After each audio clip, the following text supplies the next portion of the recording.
अस्सलाम वालेकुम friends, welcome back to Top Smarties. Drama serial Qalandar जो कि अपने एंडिंग पॉइंट पर पहुंच रहा है, लेकिन इतना ज़बरदस्त हो चुका है कि हर किसी का मकाफात डे बाय डे हमें देखने को मिलता है कि ऑडियंस का इंटरेस्ट इसमें बहुत ज़्यादा होने लगा है। अब इस एपिसोड में हम देखेंगे कि कलीम, जिसे जूही की हकीकत का पता तो था, लेकिन उसे तबरेज़ से कुछ उम्मीदें थी जो टूट चुकी हैं। इसलिए तो वो अपने घर वालों से मशवरा करने के बाद तलाकनामा जूही को भिजवा ही देता है।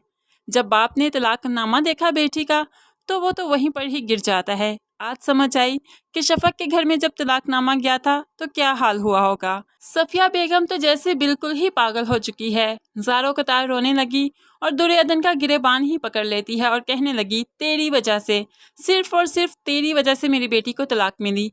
पता नहीं क्या घोल के पला दिया, क्या तवीज़ कर दिया तुमने अब मेरे बेटे पर, जो सब कुछ छोड़ छाड़ के, सुंबल की दौलत तक छोड़ के यहाँ पर तुम्हारे गोडे के साथ लगकर बैठ चुका है।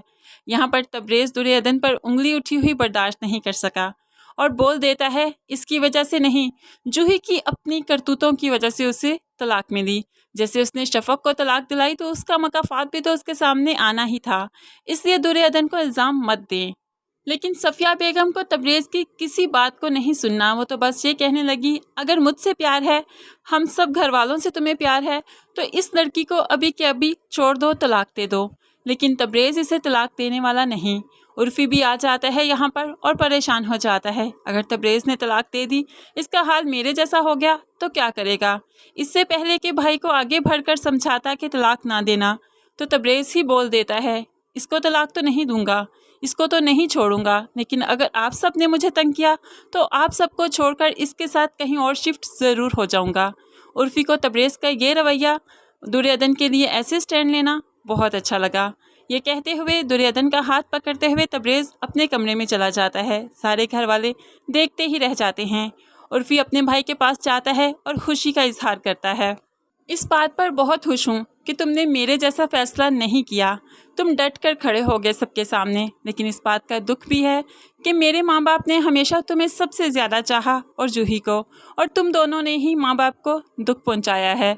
तुम्हें ऐसे नहीं बोलना चाहिए था, बात आराम से भी हो सकती थी। लेकिन अब तबरेज़ को कुछ नहीं सुनना, वो दुर्योधन के खिलाफ किसी से भी कोई लफ्ज़ नहीं सुन सकता।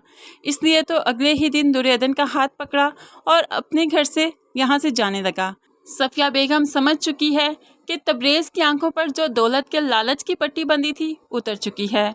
ऐसे में दुर्योधन का साथ देना ही अक्लमंदी है। तो वो दुर्योधन को रोकने लगी, तुम तो मेरी नौ हो ना, तुम भला हमें छोड़कर कैसे जा सकती हो, ये तुम्हारा घर है, तबरेज़ का घर है। बेटा, मुझे अब समझ आ गई है, इसलिए मैं चाहती हूँ कि हम सब मिलकर रहें। और यहाँ पर जूही का भी तो बहुत बुरा हाल है, बिल्कुल वीरान हो चुकी है, उजड़ चुकी है। उसे पता चल चुका है कि खुदा की लाठी उस पर बरस चुकी है। उसका मकाफात ही है जो कि उसके सामने आ खड़ा हुआ। शफक का घर खराब किया तो शफक भी तो कहीं सुकून नहीं ले पा रही। उसका हस्बैंड रोज़ ही उसे मारता है, इल्ज़ाम कशी करता है। अब बहुत जल्द हमें ऐसा लगता है शफक तलाक ले लेगी, क्योंकि जैसे ही शफक की माँ को पता चलेगा, वो अपनी बेटी को इस जहन्नुम में कभी नहीं रहने देगी। तब जाकर उर्फ़ी से दोबारा शफक की शादी होगी, क्योंकि शफक का हलाला भी कंप्लीट हो चुका है और यहाँ पर उसकी शादी उर्फ़ी से होना शरई तौर पर जायज़ है। दूसरी तरफ एहसन साहब को देखें तो उन्हें भी पता चल ही चुका है कि दुर्योधन के साथ जो इतना बुरा किया, तो खुदा की लाठी उन पर भी आ बरसी है, उनका भी मकाफात है। बहुत मुमकिन है कि वो अपनी बेटी को समझाएंगे कि खुदा के अजाब से डरो, ये खुदा का अजाब ही है जो हम पर आ चुका है। इसलिए अक्लमंदी इसी में है कि दुर्योधन और तबरेज़ से सुलह की जाए और उसे, दुर्योधन को भी उसके हकूक़ देने से ना रोका जाए। तभी तबरेज़ तुम्हारे पास भी रहेगा और दुर्योधन के पास भी। ऐसे ही एहसन साहब अब तबरेज़ को फ़ोन भी करते हैं और कहने लगे, कैसे हो बेटा? तो बहुत अजनबियत से बोलने लगा, शुक्र है अल्लाह ताला का, आप सुनाए अंकल कैसे हैं? तो एहसन साहब को ये बात अच्छी ना लगी और कहने लगा, कितने अजनबी से लग रहे हो, इतनी बेगानियत क्यों बेटा? एहसन साहब जो कि तबरेज़ के साथ ठीक होना चाहते हैं, अपना रवैया ठीक करना चाहते हैं, लेकिन वहाँ पर सुंबल जो हमेशा ही गुस्से में रहती है। हमें ऐसा लगता है कि दुर्योधन और तबरेज़ को साथ जब देखेगी तो ज़रूर अपने आप को गुस्से में कुछ कर लेगी, क्योंकि वो इनको साथ देखना नहीं चाहती। ऐसे फिर अमल जो है दुर्योधन के पास रहेगी, सुंबल इस दुनिया से रुखसत हो जाएगी, तबरेज़, अमल और दुर्योधन हंसी खुशी ज़िंदगी गुजारेंगे, शफक और उर्फ़ी भी एक हो जाएंगे। فرینڈس، آپ کی پریڈکشن کیا کہتی ہے؟ کیا سنبل مر جائے گی؟ کیا شفق اور عرفی کی دوبارہ شادی پاسبل ہے یا نہیں؟ ضرور کمنٹس میں بتائیے گا۔ مزید ویڈیوز کے لیے چینل کو سبسکرائب کر کے ساتھ ہی بیل کا نوٹیفیکیشن ضرور پریس کر دیں تاکہ آنے والی ہر ویڈیو آپ بہت آسانی سے دیکھ سکیں۔ اللہ حافظ۔